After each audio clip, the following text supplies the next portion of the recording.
সুপ্রিয় শিক্ষার্থী বন্ধুরা, আশা করি সবাই ভালো আছো। চলে আসলাম তোমাদের সামনে টাইপ 5-এর 1 নম্বর অঙ্কটা সমাধান নিয়ে। দেখো এখানে বলা হয়েছে যে একটি থলেতে 10টি লাল বল, 10টা তোমার হচ্ছে লাল বল আছে, আর হচ্ছে তোমার 7টি সাদা বল আছে। ঠিক আছে, 7টি সাদা বল আর 5টি কালো বল আছে। ঠিক আছে, তো এরকম তোমার হচ্ছে একটা থল আছে, তো যার মধ্যে এই বলগুলো আছে।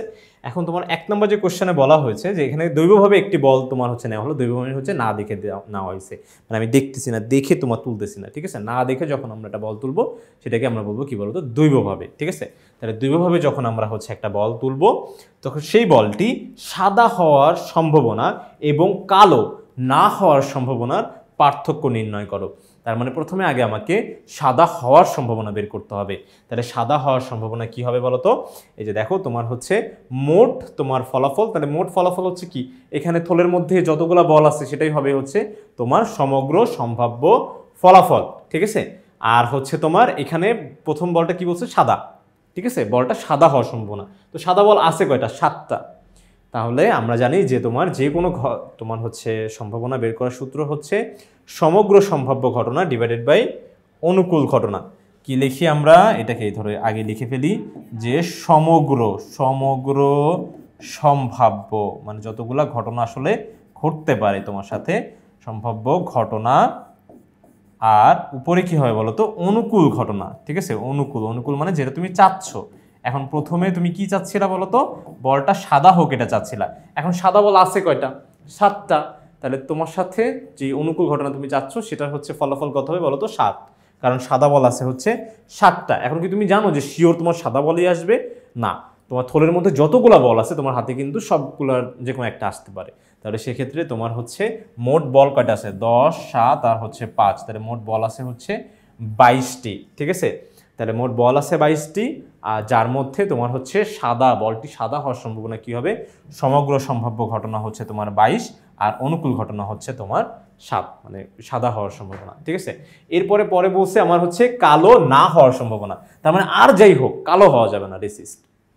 ঠিক আছে, যাই হোক কালো হওয়া যাবে না। ওকে, তাহলে সেক্ষেত্রে তোমার লাল হতে পারে, সাদা হতে পারে, বাট কালো হওয়া যাবে না। ঠিক আছে, তো এই ব্যাপারটা যদি আমি একটু চিন্তা করতে যাই তাহলে দেখবো যে আমি দেখি তো, এই যে দেখো তোমার হচ্ছে কালো না হওয়া বল, তার মানে কালো হওয়া যাবে না, মানে কি কালো বলগুলো আমাকে বাদ দিয়ে দিতে হবে। ঠিক আছে, আমাকে কিন্তু চিন্তা করা লাগবে কালো বল বাদ দিয়ে। তাহলে কালো বল তুমি যদি বাদ দিয়ে দাও তাহলে তোমার হচ্ছে মোট বল ছিল 22টা, 22টা থেকে কালো বল ছিল 5টা। তাহলে তুমি 5টা বাদ দিয়ে দিলে তাহলে তোমার হচ্ছে এখন সাদা আর লাল মিলে বল সংখ্যা হলো 17টা। ঠিক আছে, এটাই কিন্তু এখন তোমার অনুকূল ফলাফল, যে ভাইয়া বলটি কালো না হওয়ার সম্ভাবনা অনুকূল ফলাফল হবে হচ্ছে 7, আর সমগ্র ফলাফল তো তোমার হচ্ছে ওই 22ই থাকলো। ঠিক আছে, সমগ্র সম্ভাব্য ফলাফল 22। ওকে, তাহলে এখন বলছি দুটার পার্থক্য বের করতে। এখন পার্থক্য আমরা কিভাবে বের করব? এখন বলো 17/22 বা 17/22। ঠিক আছে, এইটা বড় নাকি হচ্ছে ওইখানে আমাদের ছিল যে 7/22 এটা বড়? অবশ্যই তোমার হচ্ছে 22/17। ঠিক আছে, এটা অবশ্যই বড়, 17/22 এটা হচ্ছে বড়। তাহলে বড় সংখ্যা থেকেই কিন্তু আমার ছোট সংখ্যাটা বিয়োগ করতে হয় পার্থক্য যদি আমরা বের করতে চাই। তাহলে সেক্ষেত্রে আমরা হচ্ছে 17/22 থেকে 7/22 এটা যদি বিয়োগ করে দেই তাহলে আমরা কিন্তু পার্থক্যটা পেয়ে যাব। তো আমরা এই ব্যাপারটাও জানি যে যখন আমরা হর তোমার 1 হয়ে যায় তাহলে লবগুলা জাস্ট বিয়োগ করলেই হয়ে যায়। তোমার হচ্ছে হর যদি তোমার মিলে যায় তাহলে বিয়োগের ক্ষেত্রে কি করতে হয়? জাস্ট লবটা বিয়োগ করে দাও। এই দেখো লব বিয়োগ করলে কত হয়? 17 থেকে 7 গেলে 10, তাহলে 10/22। ঠিক আছে, এটাকে যদি আমরা হচ্ছে একটু কাটাকাটি করি, 5 দিয়ে কাটলে 5 দিয়ে না 2 দিয়ে কাটা যাবে। 2 দিয়ে কাটাকাটি করলে তোমার হচ্ছে এখানে হবে 5, 2 দিয়ে কাটতেছি। ঠিক আছে, এটা হবে 5 আর এখানে হবে হচ্ছে তোমার 11। ওকে, আবার কেউ আবার এটা ভাইব না যে ভাই 5টা বল তো বাদ দিয়ে দেওয়া হয়েছে, তাহলে তো মোট বল থেকে 5টা কমে গেল। আসলে তুমি মোট বল থেকে তোমার হচ্ছে 5টা বাদ দাও নাই, তুমি তোমার অনুকূল যেটা চাচ্ছ, মন থেকে যেটা চাচ্ছ সেটার থেকে তুমি তোমার মাইন্ড থেকে কালোটা বাদ দিয়ে দিছো।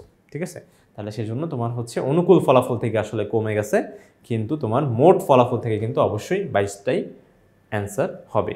আশা করি বন্ধুরা তোমরা সম্পূর্ণ বিষয়টা সুন্দরভাবে ভালোভাবে স্পষ্টভাবে বুঝতে পেরেছো।